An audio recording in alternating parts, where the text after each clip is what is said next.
حضرت عمر فاروق رضی اللہ تعالیٰ عنہ کے بارے میں امام ابن جوزی نے لکھا ہے کہ رات کو نا گھر کے اندر بیٹھے بیٹھے اچانک رو پڑے حضرت عمر. 62 سال عمر ہے, خلافت کے آخری ایام چل رہے ہیں, تو رو پڑے ایسے ہی گھر میں بلا وجہ ہی.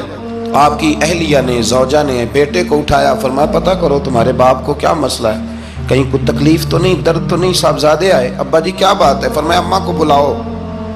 سب لوگ جمع ہو گئے تو جناب عمر فاروق رضی اللہ تعالیٰ عنہ فرمانے لگے کہ بیٹھو میرے ارد گرد. سب بیٹھ گئے تو فرمانے لگے آج جب میں مسجد سے نکلا تھا تو میرے نبی پاک کے سچے صحابہ, سچے رسول کے سچے صحابہ, حضور کے سچے غلام یہ کہہ رہے تھے کہ عمر بڑا ہی اچھا ہے, عدل والا ہے, انصاف والا ہے. تو ابا جی اس میں رونے والی کیا بات ہے؟ تو فرمانے لگے ڈر یہ لگتا ہے کہ باہر تو میں اچھا تھا, کہیں گھر میں تو نہیں کوتاہیاں کرتا رہا. میری بات پہ توجہ کرنا. کہیں گھر میں آپ باتیں سن لیں تو شاید جتنی میں کرتا ہوں دوسرا کار ہی کوئی نہ سکے, لیکن جب عمل کے راستے پہ ہم نکلتے ہیں تو وہ مسدود ہے, وہ بند ہے. عمل کس نے کرنا ہے؟ آپ کوئی آیت پڑھیں تو یہاں غلطی نکالنے والے 20 لوگ مل جائیں گے, 20 لوگ, لیکن اس آیت پہ عمل کرنے والے کتنے ملیں گے؟ تو حضرت عمر فاروق رو رہے تھے, کہنے لگے کہیں تمہارے حقوق تو نہیں پامال کرتا رہا. تو آپ کی اہلیہ نے جب سنا تو وہ کہنے لگی عمر مجھے تو بڑا پرانا شکوہ ہے, آپ کا جاہ و جلال اتنا تھا میں بات نہیں کر سکی. عمر تم نے سارا دن مسجد میں گزار دیا اور ساری رات نقاب اوڑھ کے مدینے کی گلیوں میں گزار دی, میں تو زندگی کی کوئی خوشی دیکھ ہی نہیں سکی. چاہ تو میرے اندر بھی تھے نا کہ میرا شوہر کچھ گھڑیاں بیٹھتا, کہیں مجھے لے کے جاتا, تو میں تو کچھ نہیں دیکھا, مجھے بڑا شکوہ ہے. تو حضرت عمر کہنے لگے چل اللہ کی رضا کے لیے معاف کر دے. بھئی معافی بیوی سے نہیں مانگی جا رہی, معافی اپنی غلطی کی مانگی جا رہی. یہ سمجھ لیں, بیوی کے لیے تو خاوند کا بہت بڑا مقام ہے نا, لیکن یہاں غلطی کس بات کی ہے؟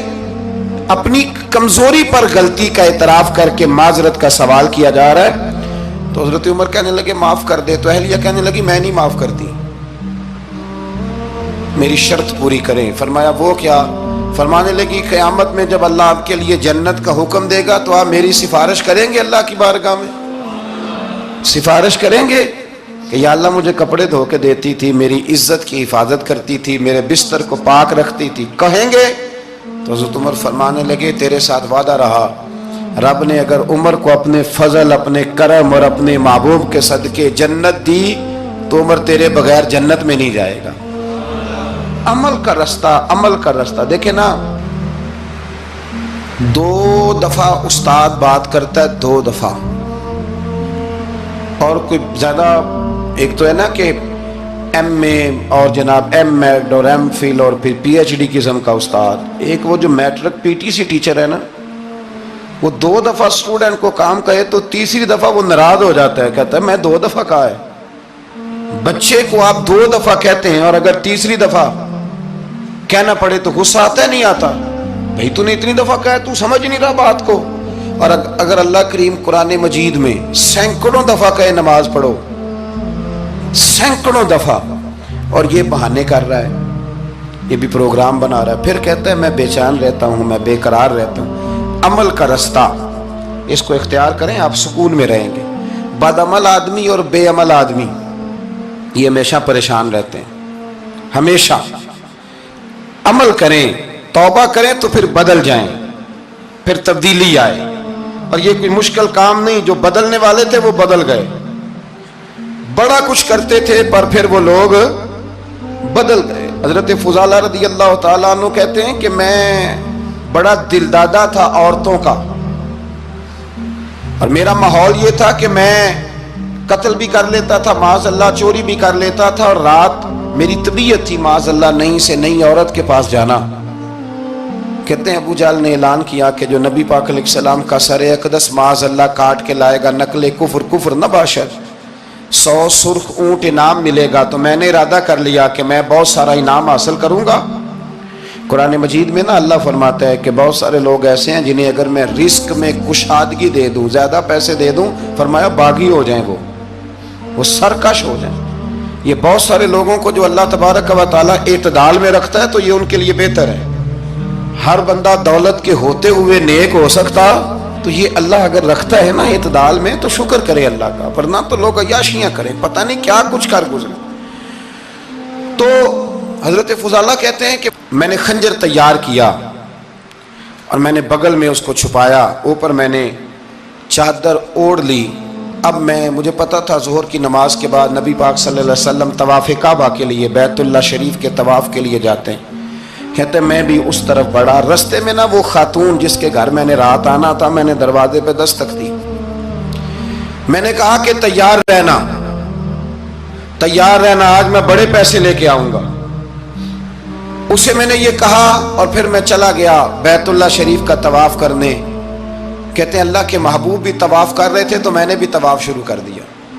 ارادہ یہ تھا کہ جہاں نبی پاک علیہ السلام میرے قریب سے گزریں گے تو موقع پا کر میں حضور کے جسم اقدس پر خنجر کھونپ دوں گا اور معاذ اللہ شہید کر دوں گا۔ کہتے ہیں حضور ایک دفعہ بھی میرے پاس سے گزرے تو میں ہمت نہ کر سکا، دوسری دفعہ بھی پاس سے گزرے تو میں ہمت نہ کر سکا، تیسری دفعہ بھی گزرے تو میں ہمت، نبی کریم صلی اللہ علیہ وسلم 2-3 دفعہ گزرے تو فرماتے ہیں کہ مجھے موقع نہ ملا، اس لیے کہ حضور فرماتے ہیں اللہ نے روب کے ساتھ میری مدد فرمائی، دشمن پر میرا روب طاری ہو جاتا ہے۔ فرماتے ہیں جب چکر پورے ہو گئے تو محبوب کریم نہ چھٹے چکر پہ فرمانے لگے فضالہ چکر ایک رہ گیا ہے، بے خبر ہو جو غلاموں سے وہ آقا کیا ہے، ایک پھیرا رہ گیا ہے۔ کہتے طواف مکمل ہو گیا تو محبوب میرے قریب آئے، فرمایا وہ کام کرتے کیوں نہیں جس کے لیے آئے تھے؟ میں نے عرض کی یا رسول اللہ کون سا کام، کیسا کام؟ اندر تو چور تھا نا، بانج فقیروں کسے نہیں ماریا اے ہوئی چور اندر دا، اندر چور تھا نا۔ کہتے ہیں حضور نے مجھے کندھے سے پکڑ کے ہلایا، فرمایا کرتے کیوں نہیں؟ جب حضور نے ہلایا تو وہ خنجر بھی پیروں میں گرا اور میں بھی رسول اللہ کے پیروں میں گر گیا۔ میں نے کہا حضور مجھے کلمہ پڑھا دیں۔ کہتے ہیں حضور نے پہلے میرے دل پہ دست مبارک پھیرا، پھر میرے نبی نے مجھے کلمہ پڑھا دیا۔ اب نا مرید ہونے والا کہتا ہے کہ جی آہستہ آہستہ میں ٹھیک ہو جاؤں گا۔ اب وہ آہستہ آہستہ کا کیا ترجمہ ہے یہ بالکل سمجھ نہیں آتی۔ بھئی کسی بندے سے 5 لاکھ روپیہ لینا ہے تو اس سے وہ کہتا ہے جی میں آہستہ آہستہ دوں گا، 500 روپیہ دے دیا کروں گا روز کا، تو کہتے ہیں میری رقم خراب ہوتی ہے، پورے دو۔ اور نیکی کی بات جب آتی ہے تو کہتے ہیں حضرت صاحب دین اتنا سخت نہیں ہے، میں آہستہ آہستہ ٹھیک ہو جاؤں گا۔ اب میں مغرب عشاء پڑھنی شروع کر دی ہے میں نے، اب میں تسبیح لے لی ہے، کل میں نے بھی آہستہ آہستہ میں ٹھیک ہو جاؤں۔ یعنی رقم لینی ہو تو وہ آہستہ آہستہ قبول نہیں ہے، لیکن اور مکان کی رجسٹری اگر کرانی ہو تو مالک مکان کہے کہ آہستہ آہستہ کرا لو، کہتے ہیں پیسے پورے دیے، سویرے چل اور بیان دے۔ یہ کیا بات ہوئی؟ یہاں یہ جو ہمارا ماحول تھا نا کر لیں گے ہو جائے گا، یقین کریں لوگ قبروں میں چلے گئے ہیں پر مسجدوں میں نہیں آئے، ہر کام سے لوگ ریٹائر ہوئے پر گناہوں سے ریٹائر نہیں ہوئے، آخر تک تباہی اتر گئی لیکن لوگ بدلنے کو تیار نہ ہوئے۔ حضرت فضالہ کہتے ہیں ابھی میں نے کلمہ پڑھا، ابھی میں واپس آیا، رستے میں وہ بی بی کھڑی تھی، کہتے ہیں میں وہ شخص تھا کہ عورتیں مرتی تھی میرے اوپر اور کسی کی جرت تھی کہ وہ آئیں بائیں شائیں کرے، لیکن فرماتے ہیں میں بی بی کے پاس سے گزر گیا، پہلے تو اس کا خیال تھا رکے گا، لیکن جب میں رکا نہ تو دروازے پہ آئی، اور جب میں گزر گیا تو اس نے آواز دی، لیکن میں نے سنی انسنی کر دی، جب آگے بڑھا تو میرے پیچھے دوڑی۔ فرماتے ہیں مجھے پکڑ کے کہنے لگی فضالہ تجھے کیا ہوا، تو وہی نہیں جو یہاں سے گیا تھا؟ آپ فرماتے ہیں میں کبھی نہیں رویا تھا، میں کبھی نہیں رویا تھا، اور جب کہا نا تو وہی نہیں، کہتے میں نے سر اٹھایا تو میری آنکھوں میں آنسو تھے، میں نے کہا میں جو گیا تھا وہ نہیں ہوں، اب تو میں محمد عربی کا غلام بن گیا، اب میں وہ نہیں ہوں، اب نہیں ہو سکتا کہ کوئی میری نظر میلی ہو جائے، یہ کیسے ممکن ہے؟ اب نا اسلام کی تعریف ہم نے یہ کی ہے کہ خبردار کوئی ہمارے قریب نہ آئے، ہم کسی کو بات نہیں کرنے دیتے کہ ہم مسلمان ہیں، ہم بات نہیں کرنے دیتے۔ پتہ کیا بات ہے، ایک میری یہ تقریر ہوتی ہے ممبر پہ، اور ایک میرا عمل ہوتا ہے جب میں سفر کرتا ہوں، جب میں گاڑی میں بیٹھتا ہوں، جب میں دوستوں سے ملتا ہوں، جب ان دونوں باتوں میں تضاد آتا ہے نا، تضاد، تو لوگ تقریر کو جذبات نہیں کہتے، ایک فن بن جاتی ہے تقریر۔ آپ کو پتہ ہے نا وائزین نعت خواں کہتے ہیں میں نے محفل لوٹ لی، پھر لوگ شمار کرتے ہیں کتنے لوگوں نے سبحان اللہ کہی، پھر لوگ شمار کرتے ہیں کہ آج 5 بندے روئے بھی تھے جب میں تقریر کر رہا تھا۔ تو پھر یہ فن ہے، یہ جذبات کا اظہار۔ سمجھ لیں بات کو کہ عمل جب آپ نہیں نہ کرتے عمل، تو آپ خود بڑے بے چین رہتے ہیں کہ یار یہ میں کیا کر رہا ہوں، یہ کون سا گورکھ دھندا ہے کہ میرا عمل صفر ہوتا جا رہا ہے۔ ہمارے ایک استاد تھے تو وہ فرمایا کرتے تھے کہ اگر پڑھے لکھے آدمی کو تم بے عمل دیکھو تو اس سے دور ہٹ جایا کرو، ورنہ تمہیں بھی بے عمل کر دے گا۔ میں نے ان سے عرض کی، میں نے کہا حضور یہ کیا ہے؟ تو فرمانے لگے اپنے حضرت صاحب سے پوچھنا، وضاحت کریں گے۔ میں نے حضرت صاحب سے کہا جی عجیب بات کر دی ہے، علم والے بندے کے پاس بیٹھ کے تو علم آتا ہے۔ تو وہ فرما رہے تھے کہ علم والے بندے کے پاس اگر وہ بے عمل ہو تو بالکل نہ بیٹھنا۔ تو حضرت صاحب فرمانے لگے انہوں نے صحیح کہا ہے۔